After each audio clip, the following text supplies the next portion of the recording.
Madam గారు నమస్తే. Madam గారు, ఇప్పుడు పూర్వం ఏంటంటే అత్తలు కోడల్ని చాలా హింసించేవారు. భర్తలు కూడా త్రాగేసి వచ్చి మన పల్లెటూరులో చాలా విపరీతంగా భార్యలను కొట్టేవారు. కానీ ఇప్పుడు జనరేషన్ మారింది. ఇప్పుడు ప్రస్తుత జనరేషన్లో ఏంటంటే అత్తలని కోడలను పరిపాలించే ప్రదేశంకు అంటే వచ్చిందట. నెక్స్ట్ భర్తలను కూడా భార్యలు ఆధీనంలోకి వచ్చారు. అలా మన పూర్వీకులకి ఇప్పటికి ఏమైనా జనరేషన్ ఏమైనా చేంజ్ అయిందా? సార్ చేంజ్ అయింది సార్, చాలా చేంజ్ అయింది. ఇంతకు ముందు అయితే ఉండేది అలాంటిది. అంటే అప్పుడు మన తాతల కాలంలో ఉండేది. ఇప్పుడు అలాంటిది ఏం లేదు సార్. ఇప్పుడు చాలా చాలా మారింది. ఇప్పుడు ప్రపంచంలో ప్రతి అత్తను కూడా అమ్మలాగే చూసుకుంటున్నారు. అమ్మ నన్ను ఎలా చూసుకుంటామో అత్త మామని కూడా అలాగే చూసుకుంటున్నాము. మా ఫ్యామిలీలో అయితే మేము బాగానే ఉంటున్నాం సార్. అంటే మీ వరకు అయితే పర్వాలేదండి, మీ వరకు మీరు బాగా చూసుకుంటున్నారు. కానీ చాలామంది చాలా కుటుంబాల్లో చూస్తున్నాను, అత్తలు అంటే ఏడవడము, మా కోళ్ళు మాకు శుభ్రం చూడటం లేదు, ఇది అది జరుగుతుంది అంటారా? లేదు సార్, అలాంటిది ఏం లేదు సార్. లేదు, అలా ఎంత అంటే భర్త కానీ మేము కానీ కోడళ్ళం కానీ అంటే కొడుకు కోడలు కానీ కూతుళ్ళు అందరం ఒకేలాగా ఒకే కుటుంబంలాగా ఉంటున్నాం సార్. అలాంటిది అయితే ఏమీ లేదు ఇప్పుడైతే. ఇప్పుడు ప్రపంచం అన్నీ మారే కదా సార్. ఇంకేముంటుంది సార్ అప్పటిలాగా. అప్పుడైతే కరువు ప్రాంతంలో ఉండేవాళ్ళు, ఇప్పుడైతే ఏముంది, ఇప్పుడు అన్నీ బాగా మనకు అన్నీ సౌకర్యంగానే ఉంటుంది. అలాంటిది ఏం లేదు సార్. ఇప్పుడు మీ భార్యాభర్తలతో బంధం ఎలా ఉంటుంది? అంటే మీ ఇద్దరు ఫ్రెండ్స్లా ఉంటారా లేకపోతే? మేము చాలా చాలా ఫ్రెండ్స్లా ఉంటాం సార్. మేము చాలా చిన్న ఏజ్లో మ్యారేజ్ చేసుకున్నాము. మాకు తెలియని వయసులోనే అన్నీ జరిగాయి. కానీ ఇప్పటి వరకు అయితే మేము బాగానే ఉంటున్నాం సార్. అలాంటిది అయితే ఏమీ లేదు. మా ఫ్యామిలీలో మా ఆడపడుచులు కానీ మా అత్త మామ కానీ మా రిలేషన్లో ఇంకా ఫ్యామిలీ మెంబర్స్లో ఇంకెవ్వరు కూడా మేమంతా ఒకేలాగా ఒకే కుటుంబంలాగా ఐక్యతగానే ఉంటున్నాము. కాదు, ఏ రోజైనా మీ హస్బెండ్ వచ్చి మిమ్మల్ని హెరాస్మెంట్ చేయడం? లేదు సార్, అలాంటిది అయితే ఏమీ లేదు. ఏదో ఒక్కసారైనా సరే భర్త అనేది ఒక్కసారైనా ఏదో కోపం వస్తుంది. భార్య అంటే నేను ఏదో కోపంలో ఉన్నా అతను ఏదో ఉన్నా అలాంటప్పుడు కొన్ని విషయాల్లో అర్థం చేసుకుంటాము.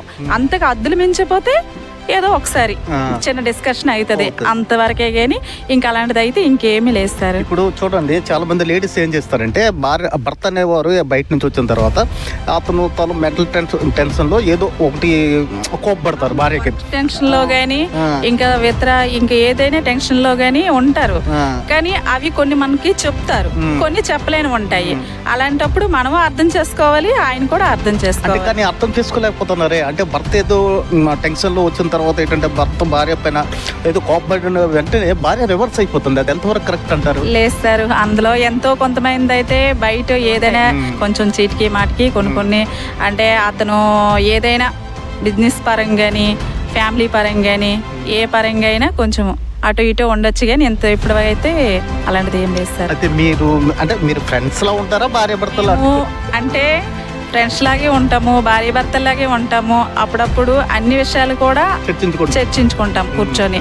పిల్లల విషయంలో కానీ తల్లిదండ్రుల విషయమే కానీ ఫ్యామిలీ విషయం కానీ అక్క చెల్లెల్లో కానీ ఎవరు ఏ సమస్య వచ్చినా కూడా మా వరకు వస్తుంది, మా ఇద్దరు భార్య భర్తల వరకు వస్తుంది.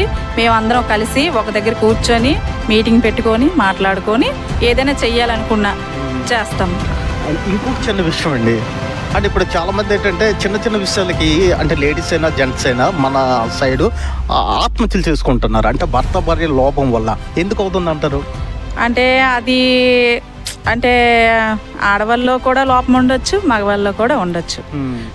కొంతమంది అప్పుల పరంగా అయితే కొంచెం ఉంటారు, కొంతమంది బిజినెస్ పరంగా ఉంటారు, కొంతమంది భార్య భర్తలు అంటే అన్యోన్యంగా లేకపోవడం వల్ల అలా కూడా ఉండొచ్చు. కానీ ఇక్కడ మైనస్ అంటే ఇప్పుడు చాలా మంది చూస్తున్నాను, కొంతమంది అంటే భార్యల అజమే సిక్కు చెలాయించాలనుకుంటారు. అంటే నా భర్త అనేది నా చెప్పు చేతుల్లో అనే ఫీలింగ్స్ సుమారు చాలా మంది 70% లేడీస్కి ఉంది. అలాంటి ఫీలింగ్స్ ఏమైనా మీకు? 100లో 80% అంటే ఉండొచ్చు, అలాగా ఉంది. కానీ మాత్రం అది భర్త దీన్ని బట్టి ఉంటుంది సార్. ఎందుకంటే అతను పంపించే సంపాదనలో మనం అది మిగులుస్తున్నామా, అది ఖర్చు పెడుతున్నామా ఏంటనేది అతను దీన్ని బట్టి ఉంటుంది. అంటే అతను పంపిస్తారు, ఒక 50,000 పంపించారనుకో, ఇంతకి అంటే ప్రతి దానికి కూడా ఇలా ఖర్చు అయ్యింది, ఇలాగుంది అనేసి వాళ్ళిద్దరి మధ్యలో కంబైండింగ్ ఉండాలి. అది లేకపోవడం వల్ల నేను పంపించాను కదా దానికి అడగను, అది ఏం చేసుకొని అని కొంతమంది ఉంటారు. ఆ రకంగా కూడా కొంతమంది మగవాళ్ళు ఉంటారు. అప్పుడు ఆడవాళ్ళకి భయం అనేది పూర్తిగా ఉండదు. ఫ్రీడమ్ అంటే నా భర్త నాకు అడగడు కదా, పంపించేస్తున్నాడు కదా, నెలకి శాలరీ వేస్తాడు కదా, నేను ఏది చేసుకున్నా అడగరు. ఎలా ఖర్చు పెట్టుకున్నా, నేను ఏ బ్యూటీ పార్లర్కి వెళ్ళా, ఓ సినిమాకి వెళ్ళా, షికార్కి వెళ్ళా, ఓ మ్యారేజ్కి వెళ్ళా, ఈరోజు నేను అంటే గత కాలంలో 100 రూపాయలు చీర కట్టుకోవాలంటే, కొట్టుకోవాలంటే, కొనుక్కోవాలంటే చాలా ఆలోచించేవాళ్ళు. కానీ ఇప్పుడు అలా కాదు. అంటే ఒక 5,000 కొనుక్కున్నా, 10,000 కొనుక్కున్నా భర్త అనేవాడు ఎవడో అడగడు. ఎవ్వరు కూడా అడగరు ఆ విషయంలోకి వస్తే. నేను పంపించాను కదా, నా భార్య హ్యాపీగా ఉంది కదా, నా పిల్లలు హ్యాపీగా ఉన్నారు కదా. కానీ అది భర్తకి అనేది ఎప్పుడు తెలుస్తుంది? ఒక నెల, 2 నెలలు, 3 నెలలు, 6 నెలలు ఉంటేనే కానీ భర్తకి అనేది తెలియదు భార్య విషయం అనేది. కొంతమంది ఏంటి భర్తలు కూడా అలా చేసేవాళ్ళు ఉన్నారు, భార్యకి తెలియకుండాను. కానీ అది ఇద్దరి మధ్యన ఫస్ట్ నుంచి సమానంగా అన్ని విషయాల్లో బాగానే వెళ్తుంటేనే ఏ భార్య భర్తకైనా బాధ్యత అనేది తెలిసి వస్తుంది. ఇప్పుడు మేడం గారు మీకు చిన్న రిక్వెస్ట్ ఏం లేదు. ఇప్పుడు మీ భర్త ఉన్నారు, అదే మీ హస్బెండ్ మీ చెప్పు చేతుల్లో ఉండాలని అనిపిస్తుందా, లేకపోతే మీ హస్బెండ్ చేతుల్లో మీరు? సార్ అలాగే ఎప్పుడు నాకు ఉండదు. ఎందుకంటే మేము ఏదైనా ఆలోచిస్తాం. కొన్ని ఆయన మీద కన్నా కొంచెం నేను ఫైర్ అవుతాను కొన్ని విషయాల్లో, నాకన్నా కొంచెం ఆయన కూడా ఫైర్ అవుతారు. కానీ అలాగే ఉండదు. మేము ఏదైనా సరే అతను నాకు ఇంత అంటే అవసరం అంటేనే వేస్తారు, అలాగేమీ ఉండదు. నేను అనేది అది కదండి, అంటే నా భర్త నా మాట వినాలి అని చాలా మంది లేడీస్ అంటే ఇప్పుడు ఉన్న జనరేషన్ లో అయితే ఇప్పుడు ప్రతి ఒక్కరు కూడా అలాగే ఆలోచిస్తారు. మనకి అత్త మామ వద్దు, అమ్మా నాన్న ముందు, మనం ఏది చెప్తే తినాలి, చెయ్యాలి. మనం ఎక్కడికి వెళ్ళమంటే వెళ్ళాలి, లేదంటే లేదు. నువ్వు మాత్రం నేను చెప్పినట్టు వినాలి, లేదంటే నేను వదిలేస్తాను, పిల్లలు పట్టుకొని వెళ్ళిపోతాను, లేదంటే మా అమ్మ నాన్న ఇంటికి వెళ్ళిపోతాను, లేదంటే నేనేదో వర్క్ చేస్తాను, నేను పోషించుకోగలను, నేను చేయగలను, నాకు అంటూ ఒక ఇది ఉంది అనేసి కొంతమంది అలాగుంటారు. కానీ అలాగ ఉండడం కరెక్ట్ కాదు. ఎందుకంటే మనం ప్రపంచంలో అందరి మధ్యన అంటే ప్రతిది కూడా మనం ఒకటిగా 10 సార్లు ఆలోచించి ప్రతి ఒక కుటుంబంలో ఇది సమస్య ఉంటుంది. అది ఇద్దరిలో ఒకే మాట మీద వెళ్తేనే అది బాగానే ఉంటుంది. లేదనుకుంటే ఇలాగా ఒకటి పోతే ఒకటి ఏదో అది విడిపోవడానికే ఎంతసేపు కూడా విడిపోవడానికి ఆలోచిస్తారు. కానీ ఎప్పుడు మనం కలిసి ఉందామా, ఒకే కుటుంబంలాగా ఉంటామని ఎవరు కూడా ఆలోచించరు. ఇప్పుడు జనరేషన్ మేడం గారు ఎలా ఉందంటే, అంటే నా భర్త నేను సపరేట్, అంటే ఉమ్మడి కుటుంబంలో బ్రతకడానికి ఇష్టపడటం లేదు లేడీస్. ఉమ్మడి కుటుంబంలో బ్రతకడానికి ఇష్టపడటం లేదు, అంటే నా భర్త నేను సింగిల్గా వెళ్ళిపోయి. ఇంకొకటి అతను సంపాదించే సంపాదన బట్టి కూడా ఉంటుంది సార్. ఇప్పుడు అతను ఇప్పుడు అంటే అప్పుడంటే ఒక 10,000 సంపాదించాలంటే చాలా గొప్పగా ఫీల్ అయ్యేవారు. ఇప్పుడు లక్షలు సంపాదించినా కూడా ఫీల్ అవ్వరు.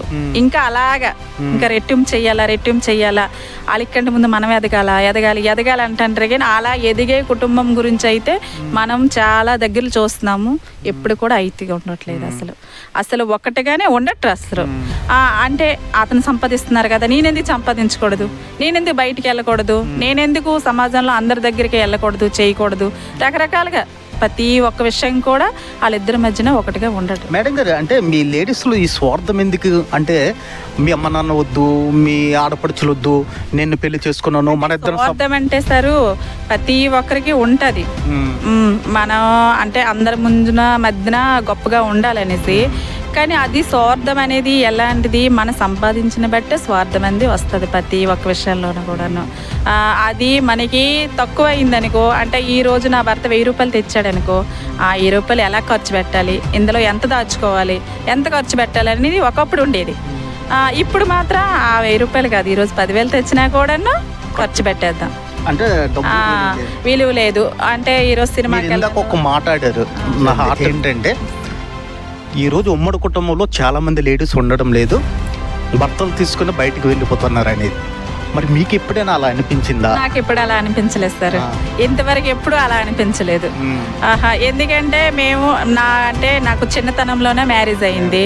మా ఇద్దరికి కూడా మేము మ్యారేజ్ చేసుకునేటప్పుడు కూడా మాకు ఒకరికొకరు మేము మాట్లాడుకోలేదు కూడా, ఒకరి ఇష్టాలు ఒకరు తెలుసుకోలేదు కూడా. ఏంటి ఇష్టం ఏంటి అనేది కూడా అంటే ఒకరు మనసు ఒక మనస్తత్వం మేము పంచుకోలేదు అసలు. పంచుకోలేదు. అంటే వాళ్ళ అమ్మ నాన్న ఏడ్ చెప్తే marriage and marriage love marriage marriage love marriage కాస్తారు. వాళ్ళ అమ్మ నన్ను ఏడ్ చెప్తే అతను విన్నారు, నేను ఏడ్ చెప్తే విన్నాను. కానీ నాకు కూడా కొన్ని ఆశలు కొన్ని కోరికలనే ఉండేవి. ఎందుకంటే అంటే నేను చదువుకొని కొంచెం ఒక స్థాయికి ఉండేసి, అంటే నాతో ఉండే వాళ్ళందరూ చదువుకుంటున్నారు కదా, నాకు చిన్నతనంలో మ్యారేజ్ చేస్తారు అనేసి ఒక ఇది ఉండేది. కానీ అలా వచ్చేటప్పటికి మరి ఇంకా అది ఏమీ లేదు సార్. ఇప్పుడు బాగానే ఉంటున్నాము, హ్యాపీగానే ఉంటున్నాము. మాకు అంటే మాకున్న సమస్యలు అంటే అంటే మా ఫ్యామిలీ సమస్యలో కానీ హ్యాపీగానే ఉంటాం, కొన్ని కష్టాల్లో కూడా ఉంటున్నాం. అది ఎవరు మనకి చేయరు. చూసారా మేడం గారు ఎంత నీట్గా చెప్పారు. అంటే సభ్య సమాజంలో చాలామంది లేడీస్ ఏం చేస్తున్నారంటే నా పిల్లలు నా భర్త అంటే వాళ్ళ అమ్మ నాన్న వాళ్ళ అక్క చెల్లెలు ఏమైపోయినా అవసరం లేదు, మగవాడితోలాగా అమ్మ నాన్న అక్క చెల్లెలు ఏమైపోయినా అవసరం లేదు, కానీ నేను సింగిల్గా అంటే నా భర్త సంపాదన నేనే అనుభవించాలి, నేనే అజమాయి చేయాలని సుమారు ఇప్పుడు లోకంలో సుమారు 70% మంది లేడీస్ ఉన్నారు. కానీ ఇలాంటి లేడీస్ అరుదైన లేడీస్ అంటే వీళ్ళది ఒక పెద్ద ఉమ్మడి ఫ్యామిలీ. ఈవెన్ నేను ఇంటర్వ్యూ చేయడానికి కారణం ఏంటంటే వీళ్ళది చాలా సమస్యలతో కూడిన ఒక ఉమ్మడి ఫ్యామిలీ. ఈ ఉమ్మడి ఫ్యామిలీలో ఈవిడ ఎంత నీట్గా మెయింటైన్ చేసుకుని ఇటు భర్తను విలువించుకుంటూ, ఇటు అత్తమామల్ని విలువించుకుంటూ, ఇటు ఆడపడుచులను విలువించుకుంటూ అందరినీ సమానత్వంతో చూసుకొని నాకైతే చాలా హ్యాట్స్ అప్ అనిపించింది. మేడం గారు సమాజానికి మీరు ఒక మంచి సందేశాన్ని ఇచ్చినందుకు మా నేటి ప్రపంచం తరపున థ్యాంక్ యూ. ఓకే.